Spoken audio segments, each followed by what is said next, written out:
dito ang kalutan? Sino ba dito ang siya ay pinapastolan ng Panginoon? Tayo manalangin. Buksan niyo, Panginoon, ang mga puso, kalooban, sa iyong nagtahanan at presensya, sa iyong kinig, sa iyong mensahe. Naway, hindi lang namin maunawaan ito, kundi ito ay aming maangkin at may sabuhay. Sa pangalan ng anak ng Panginoon na si Kristo Jesus. Amen. Ang buwan ng Setyembre ay Christian Education Month. At meron tayong overall theme, Building and Empowering the Christian Education and Discipleship. Ang pagpapatibay, pagpapatatag, pagbibigay ng kakayahan sa pamamagitan ng edukasyong Kristiyana at pag-aalagad.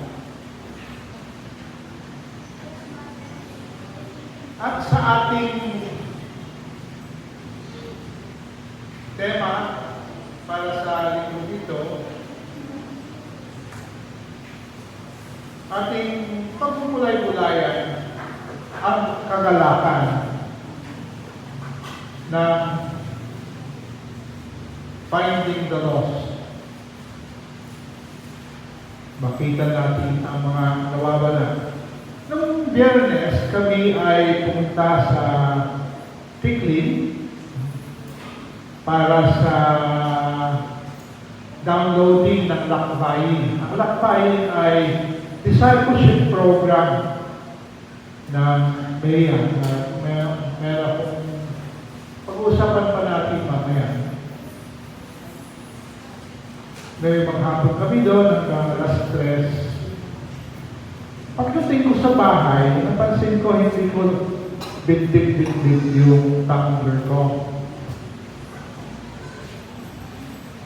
At lalo-lalo na dahil special yung tumbler ngayon, dahil special yung nagbigay sa akin. May pangalan pa. Alam na lang ni Resi na siyang bahagi ng kwento. Anyway, nag-message ako kay Cassandra, yung secretary ng Rizal District. Sabi ko, meron ba kayong nakitang tumbler dun sa Small Chapel? Nag-message din ako kay Alvin, yung isa sa mga pag-asikaso ng Tiklin, ng ating conference site doon. Tinanong ko rin sa kanya. No? At nag-message pa ako kay Pastor Orla na kasabay ko sa sasakyan ng Angono pa uwi. Sabi ko, napansin mo ba kung mayroong bit-bit-bit na tumbler kung tayo ay umuwi? Lahat ng sagot ay negative.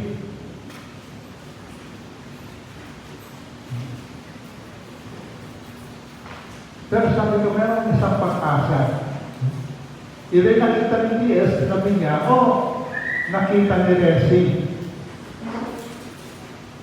Nung minessage ko si Resi, sabi niya, dala-dala ko andyan sa baba. Thank you, Resi. Pag tayo nawawalan, hindi tayo mapakali hanggang hindi natin makikita yung nawala. Maaaring isang material na bagay lang, kagaya ng tumbler, pero madalas yung mga nawawala sa atin ay mas mahalaga. Hindi gamit lang, hindi tumbler. Hindi lang tumbler, hindi lang cellphone. Sino ba dito ay madalas nawawala ng cellphone? cellphone. Napansin ko na itong nakaraan ang dami kong mga kakilala, kaibigan na nawawalan ng minamahal sa buhay. Mga pastor lamang ng our pace, no? In the past, ilang buwan lang ba yun? 3 na sabihin natin na lakas. At madalas na narinig natin yung mga kalooban ng mga nawawalan. Sabi nila, sana ako na lang, imbis na siya ang kinuha ni Lord.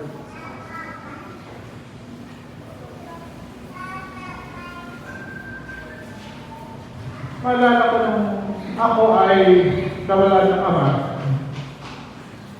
naging isang spiritual struggle sa akin. Dahil yung circumstances ng kanyang pagkawala ay hindi lamang ama ang nawala sa akin. Somehow, nawala sa akin yung assurance na pag tayo ay nasa kamay ng Panginoon, lalo-lalo na pag may edad na tayo, yung ating kasiguraduhan na hawak-hawak na tayo ay hindi mawawala. Hindi ko nahahabaan yung sirkumstansya ng kamatayan ng aking ama, ngunit naging struggle sa akin.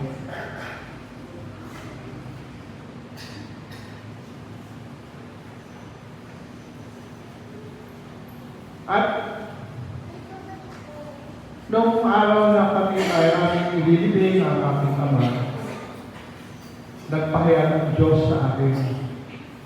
Sabi niya, Ray, hawak-hawak ko ang ama. Hindi siya, walang makakakuha sa kanya sa akin, pati ang kamatayan.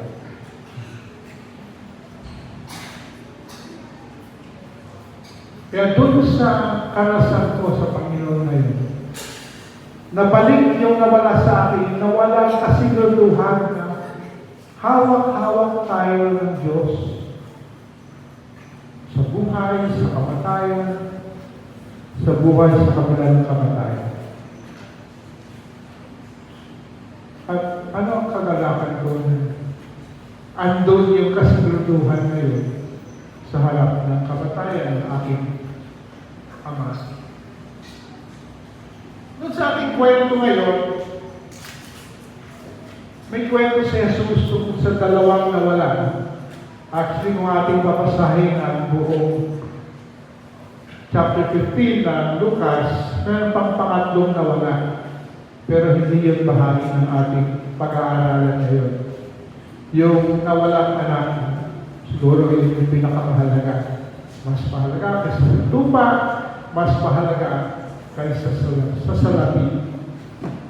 Pero familiar tayo sa kwento, di ba? Hindi siya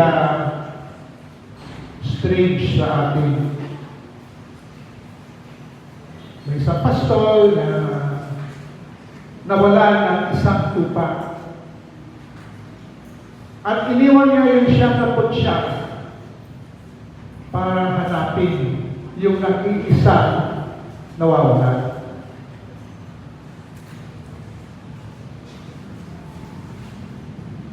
Ako, nung malit ako, sabi ko, baka naman pag iniwan niyo yung siyang na putya, meron pang ibang mawawala. Pero ang point na gustong idiin ng kwento ni Jesus ay napakahalaga kahit isa. No? Ang bawat isa sa atin ay mahalaga sa Diyos. Walang dispensable. Walang okay lang pag nawala yan. Okay lang napangaliwala yan. Ang bawat isa sa atin ay mahalaga. At hahanapin ng Diyos ang bawat isa sa atin. At ano ang kanyang kagalakan pag tayo ay kanyang natagpuan? Yun din naman ang point doon sa nawalan sa lapik. Na yung isa, 10 sa laping pila, yung babae ay nawala, nagsindi siya ng ilaw, at nagwalis siya hanggang hindi niya nakita yung nawawala sa laping pila. At isa lang yung point ng story. Ano ang kagalakan ng mga anghel sa langit pag natagpuan ng isang napaniwala, pag natagpuan ng isang nawawala, pag natagpuan ang isang nawalay sa Diyos?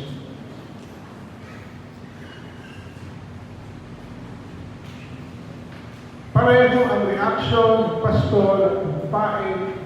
Tinawag niya ang kanyang mga kapitbahay, mga kaibigan, mag-celebrate tayo.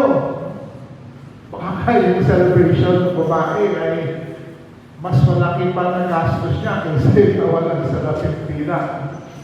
Pero again, ang point doon ay hindi yung parang hindi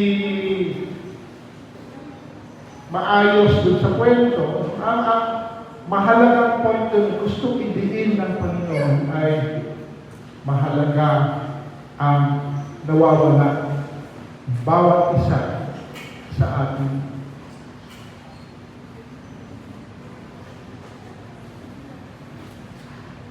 Kagaya ng aking nasabi, naalala ko, ako ay nagpuspus ng kagalakan ng pinahiwating ng Diyos na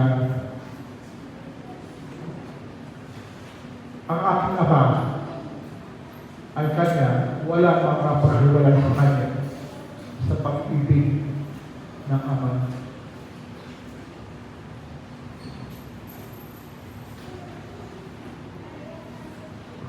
Bakit pinento ni Jesus sa mga kwentong ito? Yung mga taga-singil ng buwis at mga makasalanan ay pumupunta kay Jesus para makinig. Mapapansin natin na sa maraming kwento sa Bagong Tipan, pinagsasama lagi ang maniningil ng buwis at ang makasalanan. At alam na siguro natin kung ano yung kasalanan ng mga maniningil ng buwis. Assumption doon ay maniningil ka ng buwis, taga-biyaya ka, makasalanan ka. Pero palagay ko, bago man sabihin natin, malamang na konti lang yun. May mga taga-biyaya na hindi naman makasalanan. Meron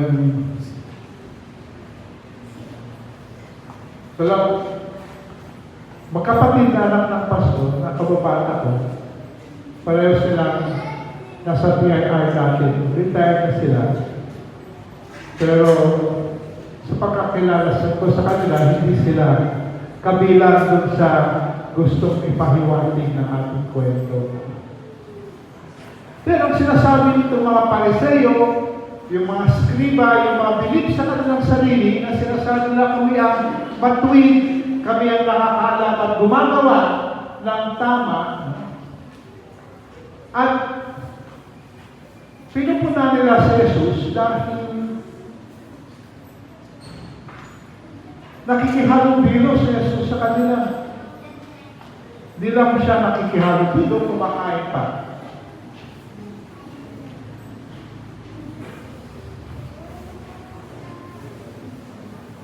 At yun sa binasa ni Kuya Hoy sa atin, sinasabi ni Pablo, si Si Jesus ay dumating para iligtas ang mga kasalanan. At ako ang pinakahamak sa mga kasalanan. Pero niligtas niya ako para ipahayag na lahat ay sakop ng pag-ibig ng Diyos. Lahat ay gusto niyang iligtas. At lahat na lalapit, susuko ng kanyang buhay sa Kanya, ay kanyang ililigtas. Ipipick up ko lang yung dalawang verses dun sa binasa ni Kuya Hoyly. Sabi, si Kristo Jesus ay dumating sa sanlibutan upang iligtas ang mga kasalanan. At ako ang pinakamasama sa kanila. Ngunit akong pinakamasama ay kinahabagan upang ipakita ni Kristo Jesus sa pamamagitan ko ang kanyang lubos na pagtiyatiyaga at upang ito'y maging halimbawa sa mga sasampalataya at bibigyan ng buhay na walang hanggan. Kanina, nabanggit ko na madalas narinig natin ang mga nawala ng mahal sa buhay na sinasabi na sana ako na lang kapalit niya, hindi siya ang namatay. Di ba itong ginawa ni Jesus sa krus? Imbas na tayo ay makaranas ng spiritual na kamatayan, siya ay namatay para sa atin. Inangkin niya ang ating lugar upang tayo ay na dating nawala ay matatagpuan. Diba? Yung awit na naawit natin, Amazing Grace, I once was lost, but now am found.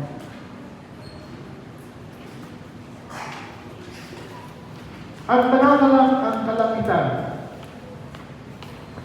sa pagtakpo ng Diyos sa bawat isa sa atin at sa bawat matagpuan.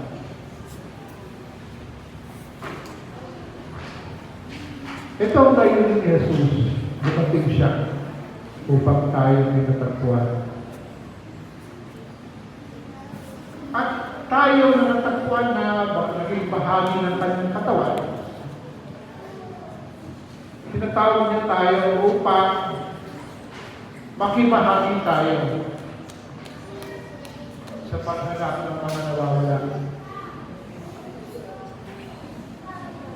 Sayang hindi ko nakuha agad yung titik ng huling inawit ni Moses. So sinasabi doon na tayo ay tinawag tayo ay kinakomisyon para hanapin ang nawawala.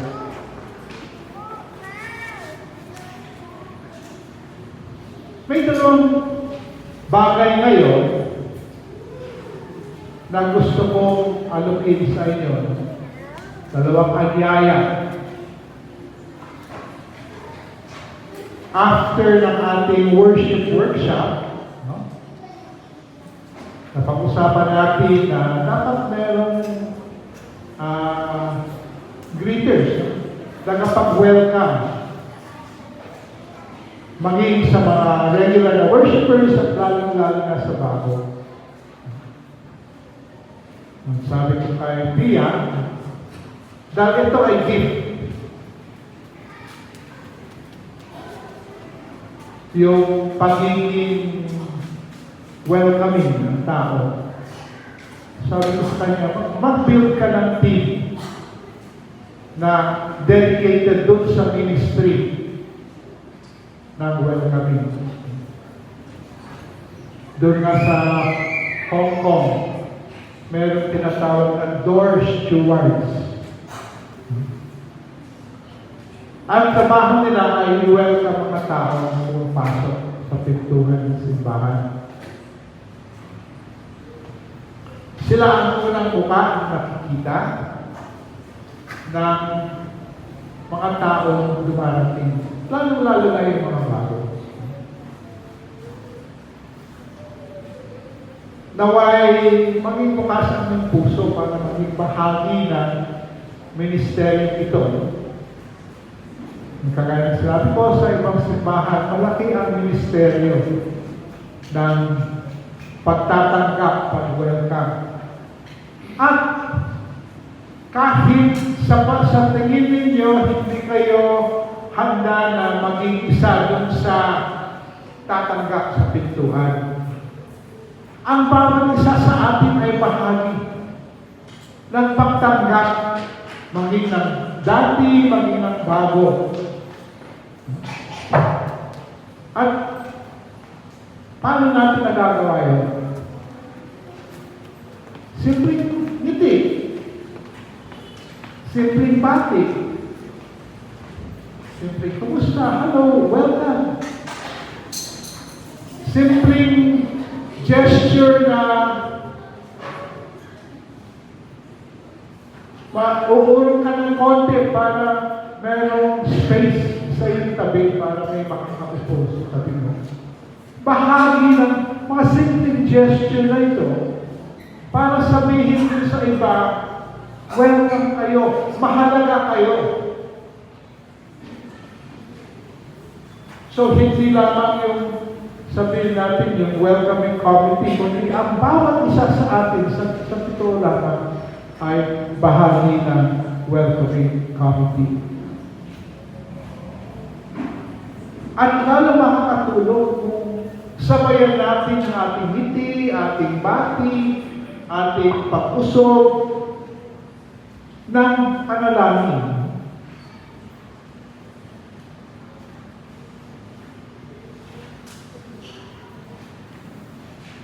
Gawin natin intentional ang pagiging welcoming natin.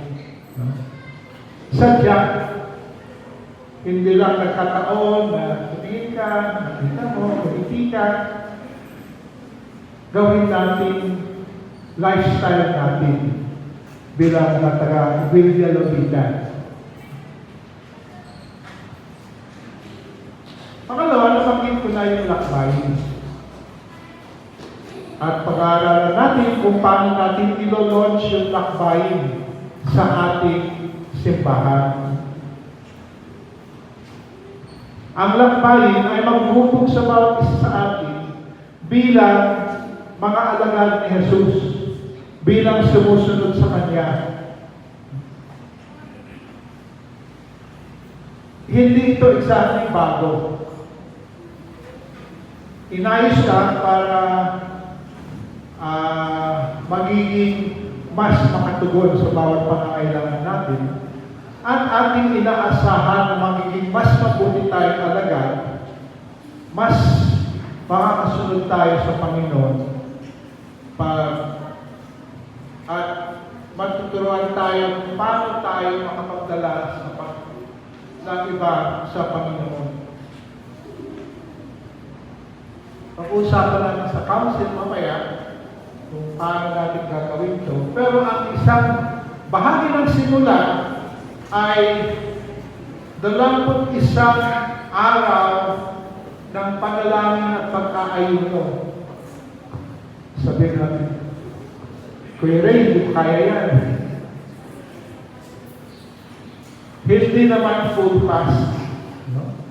Ang full fast, walang pagkain, maghapon, magdamag, tubig lang. Ang approach ng ating prayer and fasting, mamimili kayo na 6 hours.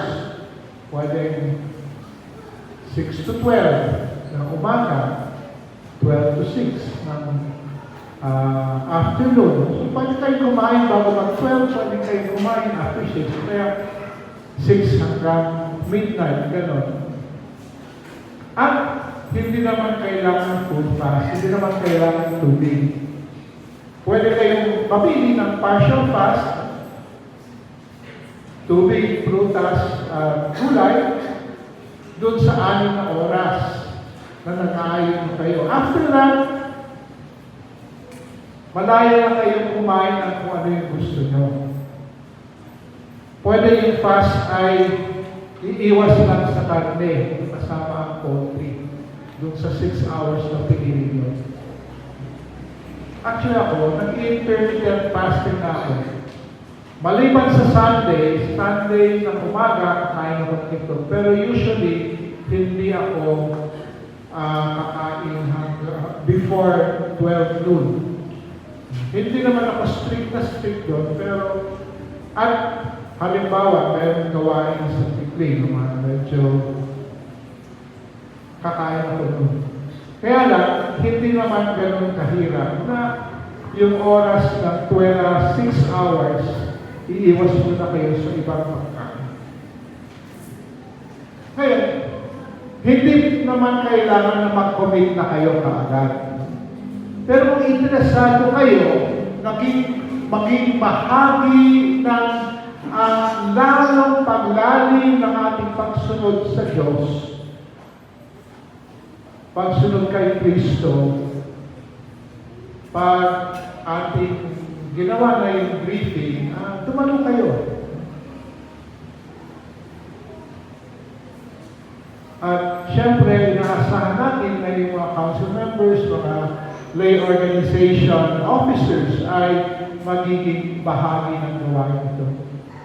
Pero ngayon pa lamang, simulan na natin ipanalangin kahit hindi pa tayo nag-aayuno.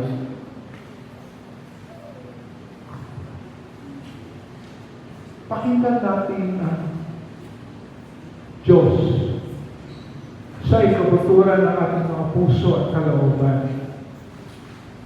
At hilingin natin na siya ang magbigay ng patikim ng kagalakan na ating nadadama pag tayo ay nakakatagpo o naging bahagi ng pagtagpo ng Diyos sa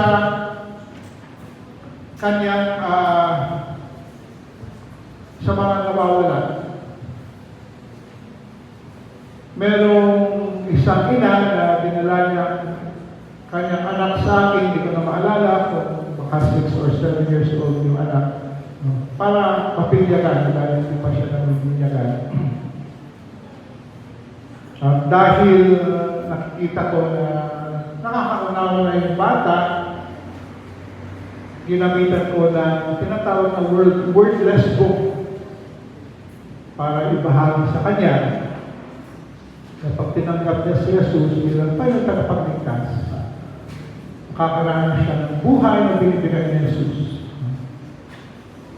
At habang nananalangin siya ng panalangin ng pagtanggap, kita kong tumutuloy luha ng kanyang ama, luha ng kagalakan. Mayroon isang kabataan sa isang simbahan na kapitbahay ng simbahan. Matagal ko na siyang inayaya. Siguro, umabot naman tatlong taon, 4 na taon na dinadelma niya ako. Pero meron siyang kaibigan na bahagi ng church.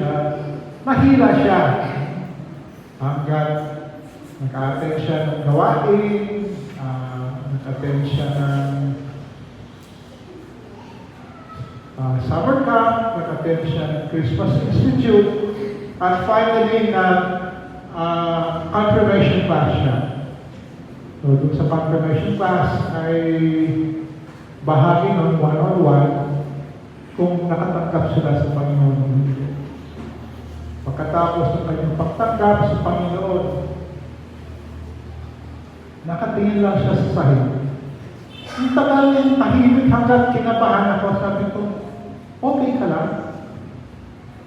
Sabi niya, kung alam ka lang na ganito kasaya, sana noon pa kita tinulungan.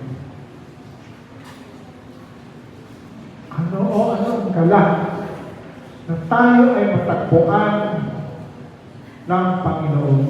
Ano ang galak na tayo ay maging bahagi ng pagtagpo ng Panginoon sa iba? Naway puspusin tayo ng Diyos ng kanyang kagalakan. Ano na lang? Buksan niyo, Panginoon, ang aming mga puso sa mga iba't ibang kagalakan nakalaan sa amin. Lalo-lalo na yung kagalakan, hindi lang na matagpuan at maging iyo-iyo. Maging Panginoon kagalakan, maging instrumento ng pagtagpo ng iba. Salamat o Diyos. Kaya aming panalangin sa matamis na pangalan ng anak, aming Panginoon, na si Kristo Jesus. Amen.